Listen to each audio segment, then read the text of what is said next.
नमस्कार and welcome you world affairs. मैं हूं प्रशांत धवन। नाउ पर्सनली ये एक ऐसा टॉपिक है जिस पर मैं वीडियो बनाने की सोच रहा था लंबे समय से, मगर मैंने सोचा कि एक बार भारत सरकार अपनी तरफ से कुछ कह देना तभी वीडियो बनाऊंगा, क्योंकि नहीं तो चाइना में जो स्थिति है वो देखकर दुनिया भर में पैनिक फैल रहा है आज के समय। भारत सरकार ने हाल ही में ये कहा है कि मास्क पहनने का टाइम वापस आ चुका है। जब भी आप क्राउडेड एरिया में जाते हो, भीड़ भाड़ वाले इलाके में जाते हो, मास्क हमेशा पहनना। उसके अलावा प्रिकॉशन डोजेज जो है कोविड वैक्सीन की, ये भी लगाना स्टार्ट कर दो।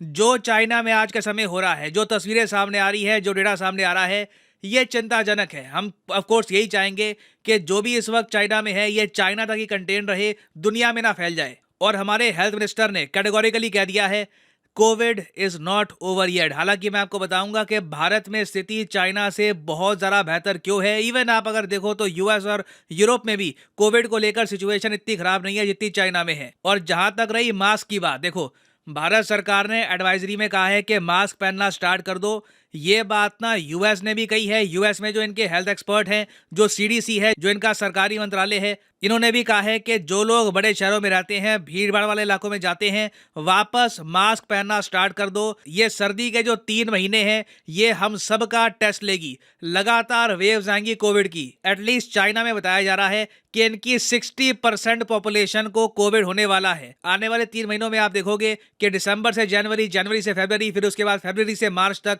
लगातार चाइना में कोविड की वेव आती रहेगी। और कई एस्टिमेट्स हमको यही बताते हैं कि चाइना में हो सकता है कि 10 लाख लोगों की मौत हो कोविड की वजह से। अगर ऐसा होता है तो दुनिया भर में इसका काफी बड़ा इंपैक्ट आएगा, क्योंकि देखो दुनिया आज भी काफी हद तक कनेक्टेड है। अगर चाइना की 60% आबादी को होता है कोविड, तो आप मान के चल लीजिए दुनिया में 10% आबादी को हो जाएगा कोविड। अब मुझे पता है यहाँ पे आपका बहुत ही बेसिक क्वेश्चन होगा, फिर से चाइना, शुरुआत यहाँ से हुई थी कोविड की, अब उसके बाद फिर से एक जो रिसर्जेंस हो रही है कोविड की वो भी यहीं से हो रही है।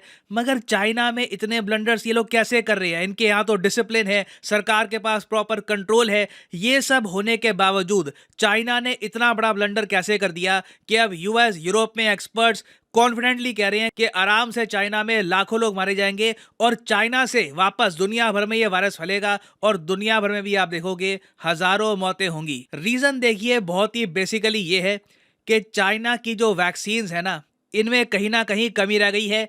चाइना की वैक्सीन्स इनकी आबादी को बचा नहीं पाई। ये बात सिर्फ मैं नहीं कह रहा, आपने एंथनी फाउची के बारे में सुना होगा। ये बहुत ही फेमस साइंटिस्ट है, कंट्रोवर्सी में भी रहते हैं। ये जो बाइडन के मेन एडवाइजर हैं, मेन एडवाइजर है कोविड 19 पैंडेमिक को लेकर। इन्हीं की एडवाइस पे लॉकडाउन लगता है, लॉकडाउन उठता है, वैक्सीन्स कौन सी इशू करनी है, सारे डिसीजन आप कह लीजिए एंथनी फाउची लेते हैं। जो बाइडन बस उस पर मोहर लगा देते हैं। तो एंथनी फाउची खुद कह चुके हैं कि जो चाइना की वैक्सीन्स है ना, इनका स्टैंडर्ड उतना नहीं है जितना वेस्टर्न वैक्सीन्स का है। मतलब आप कह लीजिए अमेरिकन या फिर यूरोपियन जो वैक्सीन्स हैं उस लेवल का इनका स्टैंडर्ड है नहीं। इसमें ये इंडियन वैक्सीन्स भी ऐड कर सकते थे, मगर सिंस अमेरिकन है तो इन्होंने यहाँ पर सिर्फ वेस्टर्न बोला है। और फिर इन्होंने आगे ये कहा कि चाइना की आबादी को ना कभी प्रॉपर इम्यूनिटी मिली ही नहीं थी। इनकी आबादी को जो वैक्सीन दी गई थी उसने इनको कोविड से नहीं बचाया। इसलिए हम देख रहे हैं कि इतने सारे लॉकडाउन लगाने के बावजूद देखो जितना ज्यादा चाइना ने सफर किया है शायद किसी और देश के लोगों ने सफर नहीं किया होगा। तो इतना बलिदान देने के बाद भी हम देख रहे हैं कि कोविड 60% आबादी को हो जाएगा और सबसे ज्यादा नुकसान भी भविष्य में आप देखोगे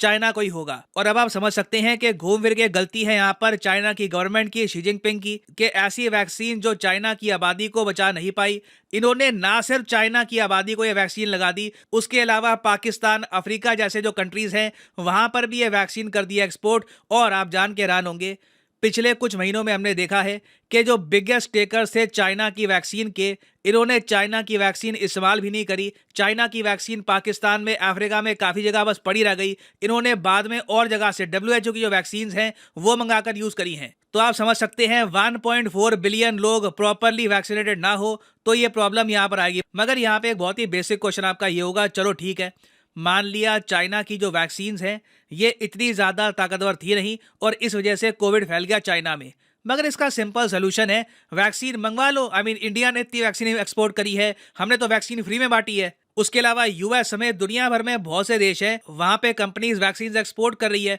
अब एक टाइम की तरह वो सिचुएशन तो है नहीं जब वैक्सीन की कमी हो। मगर देखो यहाँ पे बात आ जाती है चाइना के ईगो की। एक्चुअली चाइना का ईगो नहीं कहना चाहिए, आम लोगों की बात मैं क्यों करूं। मेन इशू यहाँ पर है शी जिनपिंग के ईगो की।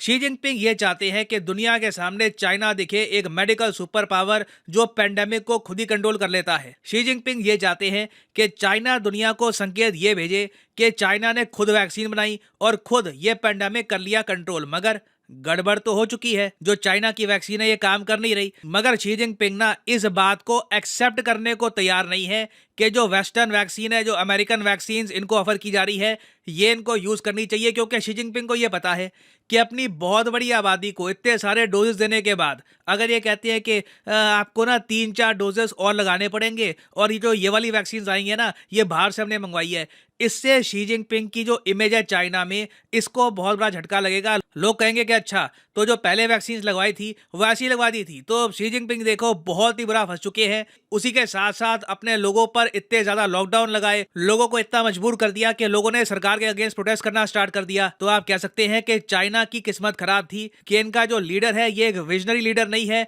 इसने दूर की नहीं सोची, बस इसने अपनी इमेज बचाने के लिए पूरे चाइना को धकेल दिया बहुत बड़े खतरे की तरफ। अब इंडिया का केस मैं आपको बताऊं तो देखो भारत सरकार काफी हद तक कॉन्फिडेंट है कि जो वैक्सीन हमने यूज करी है भारत में, ये इम्यूनिटी प्रोवाइड कर रही है भारतीयों को। और हम देख रहे हैं कि इंडिया में कोविड की सिचुएशन इतनी खराब नहीं है जितनी चाइना में है। हमारे हेल्थ मिनिस्टर ऑलरेडी कह चुके हैं जुलाई महीने में, जुलाई 2022 में, कि 90% जो आबादी है इंडिया की एडल्ट पॉपुलेशन की, ये फुल्ली वैक्सीनेटेड है अगेंस्ट कोविड-19। हालांकि मैं फिर भी कहूंगा प्रिकॉशनरी डोजेस इंपॉर्टेंट है, तो जो भी सरकार की गाइडलाइंस आती है वैक्सीन को लेकर उसको प्रॉपरली फॉलो कर लेना। अब यहाँ पर आप पूछ सकते हैं अच्छा ठीक है तो मेन इशू यहाँ पर यही है ना कि चाइना में कोविड फैल सकता है, फिर वहां से लोग ट्रैवल करेंगे। वेल नहीं, देखो एंथनी फाउची ने एक बात यहाँ पर यह भी ऐड करी है कि वेव ऑफ इन्फेक्शन को लेकर ये इतने चिंतित नहीं है। हालांकि वो भी एक बहुत ही सैड बात है, लाखों लोग मरेंगे और बहुत ही बड़ी आबादी बीमार होगी। मगर सबसे बड़ा रिस्क इनके हिसाब से ये है कि जब चाइना में एक ह्यूमंगस पॉपुलेशन को कोविड हो जाएगा ना, तो म्यूटेशन होने के चांस बहुत ज़्यादा बढ़ जाते हैं।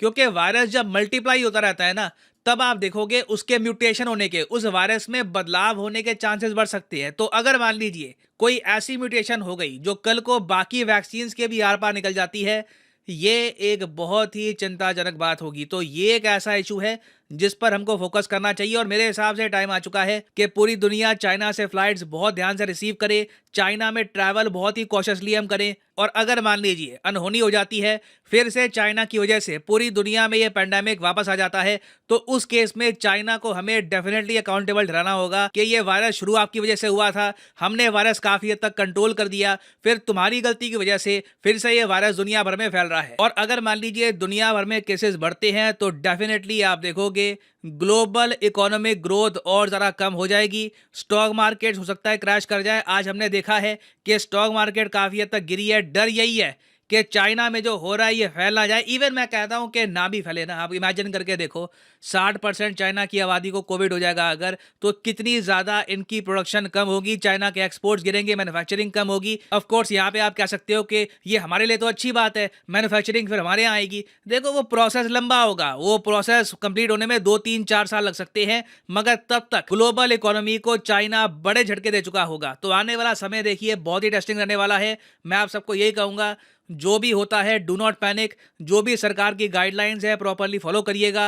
एंड रिमेंबर, एक काम तो कर ही लो, अपने मास्क वापस बाहर निकालो, जब भी बाहर जाओ मास्क पहन के निकलना। और हाँ, फाइनली यहाँ पर मैं ये भी ऐड कर दूं कि आप किसी भी एग्जाम की तैयारी कर रहे हैं, चाहे एसएससी, यूपीएससी, बैंक, अनअकैडमी के क्वालिटी कोर्सेज अवेलेबल हैं। इन कोर्सेज से आप घर बैठ के इन एग्जाम की तैयारी कर पाएंगे। सिंपली आपको यहाँ पर करना क्या है, कमेंट सेक्शन में जाइए, यहाँ पर पिन कमेंट में आपको मिलेंगे लिंक एसएससी, यूपीएससी, बैंक के। फॉर एग्जाम्पल लेट से आप परचेज करना चाहते हैं यूपीएससी का कोर्स, तो यूपीएससी पे करिए क्लिक और फिर आपके सामने खुल जाएगा ये पेज। यहाँ पे आपको क्लिक करना है प्लस पर और यहाँ पे आप परचेज कर पाएंगे अनअकैडमी के कोर्सेज। अगर मान लीजिए आपको 6 महीने का कोर्स परचेज करना है, ये भी आप कर सकते हैं, मगर मैं आपको सजेस्ट करूंगा अभी एक ऑफर चल रहा है 18 महीने के कोर्स पर। 18 महीने का कोर्स आप अगर परचेज करते हैं तो 3 महीने आपको एक्स्ट्रा मिलेंगे, ऑटोमेटिकली आपका कोर्स बन जाएगा 21 महीने का। तो ये कोर्स आप कर सकते हैं परचेज, मगर जो प्राइसेस यहाँ पर लिखे हैं ये पे करने की जरूरत नहीं है। सिंपली यहाँ पर कोड डालिए PD10 और अपने आप देखोगे प्राइसेस गिरना शुरू हो जाएंगे, the prices will start falling. So use the code PD10 and save money. So इसी नोट के साथ यह वीडियो का thank you for listening and as always God bless you all.